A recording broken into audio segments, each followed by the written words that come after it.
পবিত্র ঈদুল ফিতর নিয়ে এই বছর যে মাতামাতি হচ্ছে, পক্ষে বিপক্ষে যে সকল কথাবার্তা হচ্ছে এবং এই উৎসবকে কেন্দ্র করে বাংলাদেশে যে নজিরবিহীন ঘটনা, দুর্ঘটনা এবং যা কিছু ঘটছে, এটি এই বাংলায় আমরা কখনো কল্পনাও করতে পারিনি। ঈদের দিন সেই রাষ্ট্রীয় প্রযোজনায় শিল্পকলা একাডেমিতে নৃত্য, গীত, সঙ্গীত আয়োজন হবে। ইসলামী, কৃষ্টি এবং কালচারে এইরকম ঘটনা দেখিনি।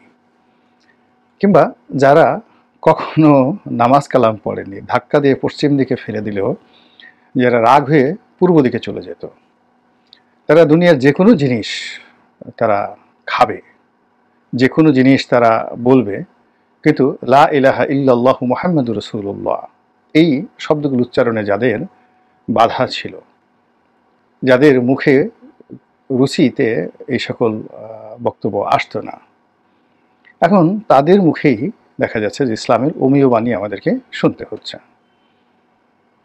নামাজ না পড়েও সামনের কাতারের মুসল্লি, আল্লাহ তাতে বিশ্বাস না করেও ঈদের অনুষ্ঠানের মেহমানে আজিম, সারা বছর রোজা রেখেছে কিনা, তারপরে শেষে অজু করেছে কিনা, পায়খানা পেশাব করে অজু করেছে কিনা, পানি নিয়েছে কিনা, এই সমস্ত যে কৃষ্টি এবং কালচার রয়েছে মুসলমানদের মধ্যে, তো সেই সকল কৃষ্টি এবং কালচার থেকে আমরা যাদেরকে খারেজ করে দিয়েছি যে এগুলো বাতিল, এরা আমাদের দলের না, এখন তাদের নেতৃত্বে অনেক কিছু হচ্ছে, নাটক, গান, বাজনা, সিনেমা, মানে অনেক কিছু হচ্ছে। তো এইসব মিলিয়ে ঈদ, এবার যে ঈদুল ফিতর 2025 পুরো ঢাকা শহরকে রীতিমতো তোলপাড় করে দিয়েছে। বড় বড় মানুষ ঠাট্টা করার চেষ্টা করছে, এরকম ঠাট্টা আমরা কখনো দেখিনি।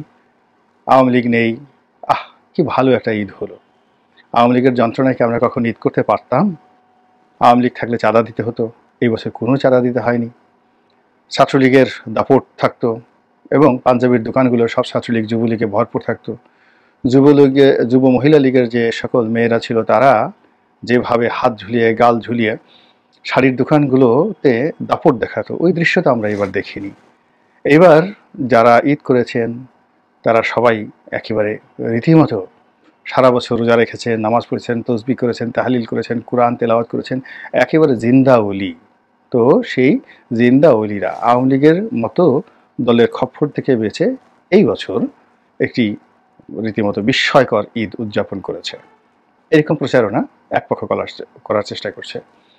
দ্বিতীয়ত, আওয়ামী লীগের যে দলগত হিসেবে আওয়ামী লীগকে যারা ফ্যাসিস্ট বলে গালাগাল দিতেন, তো তারা এই দলের সবাইকে যেভাবে শত্রু মনে করেন এবং এই শত্রুদেরকে যদি আবার এক পাত্র রেখে ওজন করেন, এই সকল বাংলাদেশের আওয়ামী লীগের শত্রুদের চাইতেও আওয়ামী বিরোধী শক্তির নিকট শেখ হাসিনার উপস্থিতি, তার নাম, তার কথা, তার বার্তা সব কিছু আরও বেশি অসহনীয়।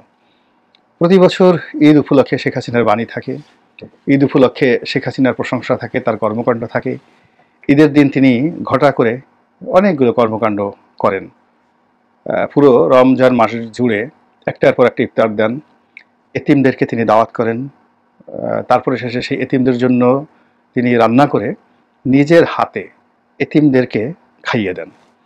তো এটা অনেক লোকের ভালো লাগতো না, যে এটা কী ধরনের ন্যাকামি। একটা প্রধানমন্ত্রী, তার সাথে খাতির থাকবে আরেকটা দেশের প্রধানমন্ত্রীর, একটা রাষ্ট্রপতি, তার সাথে খাতির থাকবে আরেকটা রাষ্ট্রপতির। কী সব এরা ফকির মিসকিন নিয়ে লাফালাফি করে সারাদিন, আর মিসকিনদেরকে, ফকিরদেরকে, এতিমদেরকে খাইয়ে দিতে হবে কেন? এর ন্যাকামি। তো শেখ হাসিনা এই যে ন্যাকামিগুলো করতেন, এই ন্যাকামিগুলো এবার আমরা দেখিনি।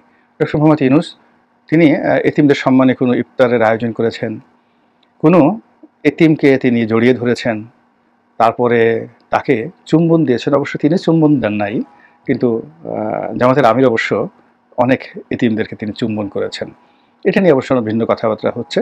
তো যাই হোক, এখন ডক্টর মোহাম্মদ ইউনূস যেহেতু শেখ হাসিনার জায়গাতে আছেন, তিনি এতিমদেরকে এইভাবে শেখ হাসিনার মতো করে দাওয়াত করেননি, কিংবা তার অনুগত সাংবাদিক, তারপর সাহিত্যিক, বুদ্ধিজীবী, প্রফেসর, তারপরে অর্থনীতিবিদ, রাজনীতিবিদ, প্রায় সবার সম্মানে প্রতিদিন গণভবনে এক একটি ইফতার করে তিনি রাষ্ট্রের অনেক টাকা নষ্ট করেছেন এবং পুরো রাজনৈতিক অঙ্গনকে একটা রমরমা ঈদের আমেজে পরিণত করেছেন।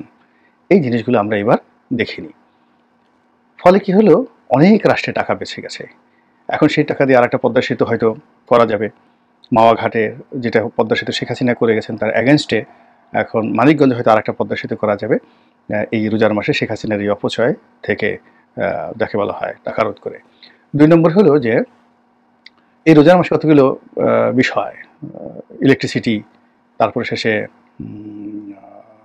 বেগুনের অভাব, তারপরে পেঁয়াজের অভাব, এই বিষয়গুলো নিয়ে শেখ হাসিনা জাতিকে বিভিন্ন সময় কথাবার্তা বলতেন। তো আলু দিয়ে বেগুনি তৈরি করা, এই জিনিসগুলো বলতেন, যেগুলো এবার ডক্টর মোহাম্মদ ইউনূস বলেননি।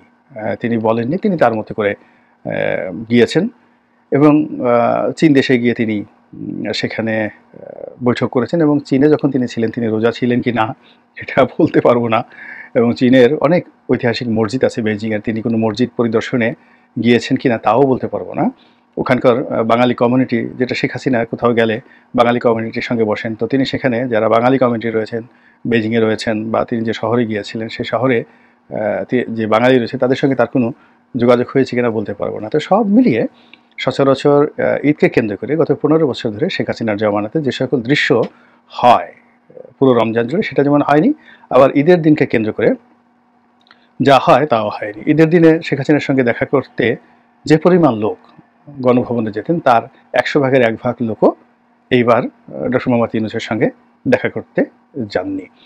এবং ডক্টর মোহাম্মদ ইউনূস এই উপলক্ষে একটা চমৎকার ভাষণ দিয়েছেন। তিনি বলেছেন ঈদ বা এই পবিত্র মাহে রমজান এটা এত গুরুত্বপূর্ণ যে এখানে কেবলমাত্র শুভেচ্ছা বিনিময় করলে হয় না, কোলাকুলি করতে হয়। তো তিনি সবার সঙ্গে কোলাকুলি করেছেন, একটা ব্যতিক্রমধর্মী, এবং তিনি ছিলেন বেশ উচ্ছ্বসিত। তাকে বিজয়ী মনে হয়েছে, যথেষ্ট বিজয়ী মনে হয়েছে, আত্মপ্রত্যয়ী মনে হয়েছে এবং বিশ্বাসী মনে হয়েছে। ফলে ইউনূসের যারা ভক্ত, শুভানুদ্দায়ী, অনুরক্ত, তাদের বক্তব্য হলো যে শেখ হাসিনার অনুপস্থিতিতে একটা বিস্ময়কর ঈদ বাঙালি জাতি এবছর পালন করেছে এবং আওয়ামী লীগের অনুপস্থিতিতে একটি মানে উপদ্রবহীন, যেখানে কোনো উৎপাত ছিল না, পুরো রোজার মাস মার্কেটিং, তারপরে শেষে কেনাকাটা, দ্রব্যমূল্য সব মিলিয়ে একটা অসাধারণ একটা সময় পার করছে বাঙালি জাতি। এবং এই কারণে এই পবিত্র মাহে রমজান মাসে ডক্টর মোহাম্মদ ইউনূসের যারা শুভানুদ্দায়ী তারা আশা করছেন যে যেহেতু তিনি একটি ভালো ঈদ উপহার দিয়েছেন, এই ঈদের মাসে গিয়ে তিনি ইফতার করেছেন হতভাগ্য রোহিঙ্গাদের সঙ্গে, তারপর এই সময়টিতে তিনি অনেক বিদেশি মেহমানদেরকে বাংলাদেশে এনেছেন, জাতিসংঘের মহাসচিব সহ তিনিও বিদেশে গেছেন এই রোজা রেখে অনেক কষ্ট করে। তো কাজেই তার জন্য তো বেহেশতের টিকিট আল্লাহ জানে কোন অবস্থায় রয়েছেন। সেটা না হলেও জনগণের দোয়া করা তার জন্য একেবারে ফরজে আইন, অর্থাৎ আমাদেরকে দোয়া করতেই হবে। আর তার সঙ্গে সঙ্গে এরকম একটা ভালো মানুষকে আমরা পেয়েছি যিনি কিনা এই ক্ষমতা চেয়ারে বসার সঙ্গে সঙ্গে বাংলাদেশকে নিয়ে চিন্তা করছেন এবং নির্ঘুম দিন যাপন করছেন এবং বাংলাদেশকে একটা ইউনিক শাসন ব্যবস্থা উপহার দিয়েছেন, ইউনিক দ্রব্যমূল্য নিয়ন্ত্রিত একটি পরিবেশ পরিস্থিতি তিনি বাংলাদেশকে উপহার দিয়েছেন। তো কাজেই এই মানুষটিকে রাখতে হবে, ক্ষমতায় রাখতে হবে। এবং ঈদের দিনে সবাই দোয়া করেছেন যেন যারা মানে সবাই বলতে ওনার আপনজন, যে ডক্টর মোহাম্মদ ইউনূস যেন অন্তত আরও 5টি বছর থাকতে পারেন প্রধানমন্ত্রী হিসেবে। তো সেই দিক থেকে যদি আপনি বিচার করেন, বিশ্লেষণ করেন, তবে এবারের যে শেখ হাসিনাবিহীন রাজনীতি, আওয়ামী লীগবিহীন ঈদ, এটি একটা নতুন মেরুকরণ বাংলাদেশে যুক্ত হয়েছে।